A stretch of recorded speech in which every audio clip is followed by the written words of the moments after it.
ही विधान परिषद निवडणूक कदाचित महाविकास आघाडीसाठी त्यातही खास करून काँग्रेस आणि राष्ट्रवादी काँग्रेससाठी आजवरची सर्वात कठीण निवडणूक असेल। किंबहुना ही निवडणूक म्हणजे या दोनही पक्षांसाठी एक दुःस्वप्न आहे असं म्हणता येईल।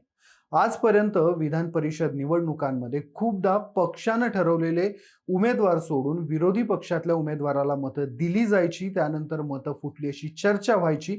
मात्र या सगळ्या गोष्टी एका मर्यादेत होत्या। पण आता विरोधी पक्षातल्या उमेदवाराला फक्त मतच दिली जाणार नाहीयेत, तर पक्षाचे तीन तीन उमेदवार हे जाहीरपणे विरोधी पक्षातल्या उमेदवाराच्या समर्थनासाठी आयोजित केलेल्या बैठकीला जात आहेत। ही बातमी सोलापुरातली आहे। सोलापुरातून एनसीपीचे 3 आमदार हे भाजपच्या गोटात शिरल्याच्या बातम्या पुढे येत आहेत।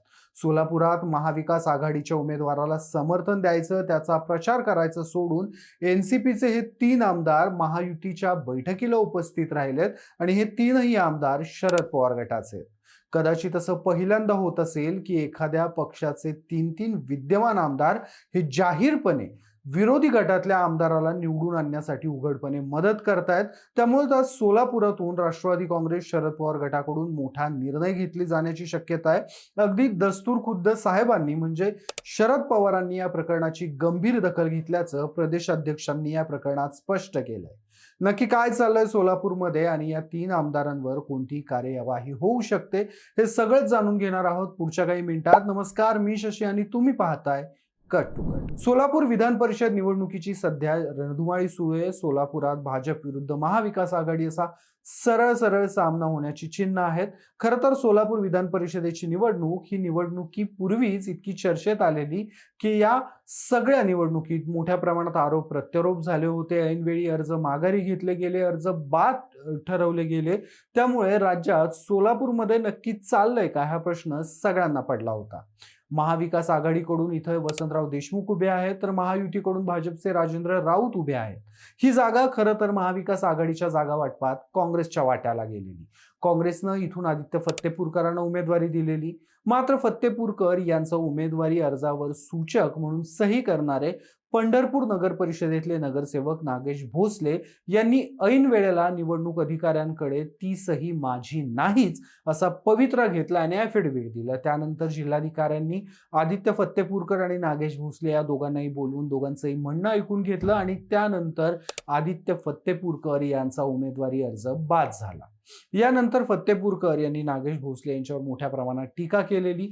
त्यांनी माझ्या पाठीत खंजीर खुपसलाय, केसानं गळा कापलाय अशा आशयाचे स्टेटस सोशल मीडियावर अपलोड केले। त्यासोबतच जाहीरपणे माध्यमांमध्ये त्यांनी आमची इतक्या वर्षांच्या मैत्रीची जाण नागेश भोसले यांनी ठेवली नाही असं वक्तव्यही केलं होतं। काँग्रेसच्या उमेदवाराचा अर्ज बाद झाल्यानंतर मोहिते गटातील वसंतराव देशमुख यांना महाविकास आघाडीचे उमेदवार म्हणून जाहीर करण्यात आलं। मात्र यावरून राष्ट्रवादी काँग्रेसमध्येच नाराजी असल्याचं पुढे आलं।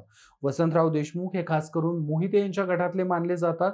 हे एक कारण कदाचित आमदारांच्या नाराजीमागे असू शकतं किंवा राष्ट्रवादीच्या आमदारांच्या म्हणण्यानुसार वसंतराव देशमुख यांच्या उमेदवारीच्या वेळी आमची मतं विचारात घेतली नव्हती। मोहिते पाटलांनी आपला स्वतःचा का पुढे रेटला होता, हे एक कारण असू शकतं। विधान परिषदेच्या सोलापूर मधल्या जागेसाठी गुरुवारी महायुतीकडून बालाजी सरोवर या पंचतारांकित हॉटेलमध्ये बैठक बोलवण्यात आली होती।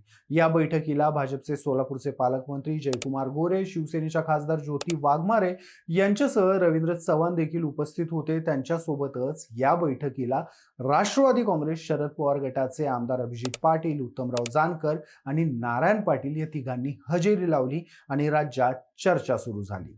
शरद पवार पक्षाचे सोलापुरात 4 आमदार आहेत। करमाळा, माळशिरस, माढा आणि मोहोळ या तालुक्यांमध्ये शरद पवार गटाचे आमदार आहेत। पैकी फक्त मोहोळ वगळता इतर 3ही तालुक्यातले आमदार हे या महायुतीच्या बैठकीला हजर होते।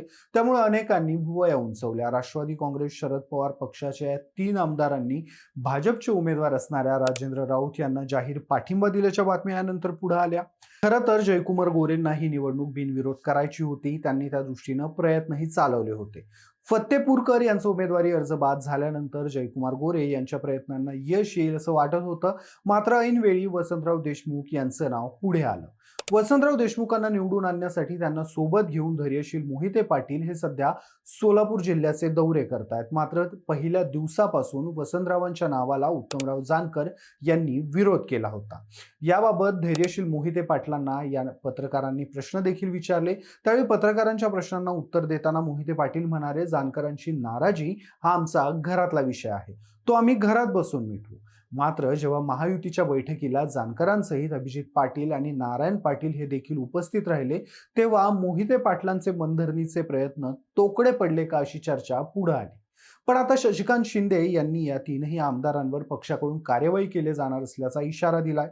पंढरपूर येथे रोहित पवार यांच्या उपोषणस्थळी शशिकांत शिंदे आले होते. त्यावेळी निवडणुकीनंतर पक्षाची बैठक होईल आणि त्या बैठकीमध्ये या तीन आमदारांवर काय कार्यवाही करायची हे ठरेल असं स्पष्ट केलं होतं.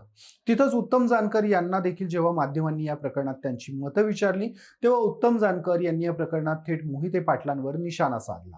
माझ्या मुलाला उमेदवारी अर्ज दिलेला असताना माझ्यावर अविश्वास दाखवला गेला आणि मोहिते पाटलांनी स्वतःचा उमेदवार पुढे केला. थोडक्यात उत्तम जानकर यांच्या मुलाचं नाव विधान परिषदेसाठी राष्ट्रवादी काँग्रेस शरद पवार गटातून आघाडीवर होतं. मात्र असं असताना मोहिते पाटलांच्या हस्तक्षेपामुळे जानकराच्या मुलाची संधी हुकली आणि त्यामुळं जानकर हे मोहिते पाटलांवर चिडून आहेत. तर माढ्याचे आमदार असणारे अभिजित पाटील यांनी देखील मोहिते पाटील यांचं थेट नाव न घेता वसंत देशमुख यांच्यावर जोरदार निशाणा साधला होता. त्यांनी महायुतीसोबत जाण्यामागचं कारण स्पष्ट करताना सांगितलंय की वसंत देशमुख यांनी पंढरपूर पंचायत समितीतील आमचे उमेदवार पाडले होते, त्यामुळे अशा उमेदवारासोबत जाण्याची माझ्या कार्यकर्त्यांची अजिबात इच्छा नाही.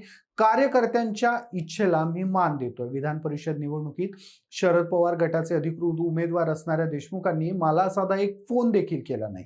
या उलट महायुतीचे उमेदवार असणाऱ्या राजेंद्र राऊत यांनी स्वतः माझ्याशी 4 वेळा संपर्क साधत माझा पाठिंबा मागितला. खरं तर राष्ट्रवादीच्या तीनही आमदारांवर कार्यवाही करताना पक्षाला ही गोष्ट देखील लक्षात घ्यावी लागेल की सध्या राज्यात राष्ट्रवादी काँग्रेस शरद पवार गटाचे 10 आमदार आहेत. या 10 मधल्या 3 आमदारांना गमावणं हे पक्षाला नुकसानकारक ठरेल. मात्र तरीही शशिकांत शिंदे यांच्या विधानाला आता महत्व आलंय. शरद पवार यांनी या प्रकरणात स्वतःहून लक्ष घातले असं त्यांनी स्पष्ट केलं. सोलापुरातल्या 3ही आमदारांच्या बंडखोरींची दखल ही शरद पवारांनी स्वतः घेतली. त्यामुळेच सध्या सोलापूरच्या राजकारणात आता या 3ही आमदारांवर एनसीपी काय कार्यवाही करणार याबाबत उत्सुकता लागून राहिली आहे. सोबतच हे 3ही आमदार फक्त या निवडणुकीपुरते महायुतीच्या उमेदवाराला समर्थन देणार की थेट भाजपच्या गोटात जाणार याची उत्सुकता सोलापुरात लागून राहिलेली आहे. तुर्तास तुम्हाला या सगळ्या घटनेबद्दल काय वाटतं? शरद पवार गटाकडून या 3ही बंडखोर आमदारांवर काय कार्यवाही केली जाईल? हे 3ही आमदार महायुतीच्या गळाला लावण्यात जयकुमार गोरेंचा वाटा आहे का? तुमची मतं मला कमेंट्समध्ये आवर्जून सांगा. व्हिडिओ आवडला असेल तर व्हिडिओला लाईक करा, शेअर करा आणि अशाच राजकीय घडामोडी जाणून घेण्यासाठी कट टू कटला सबस्क्राईब करायला विसरू नका.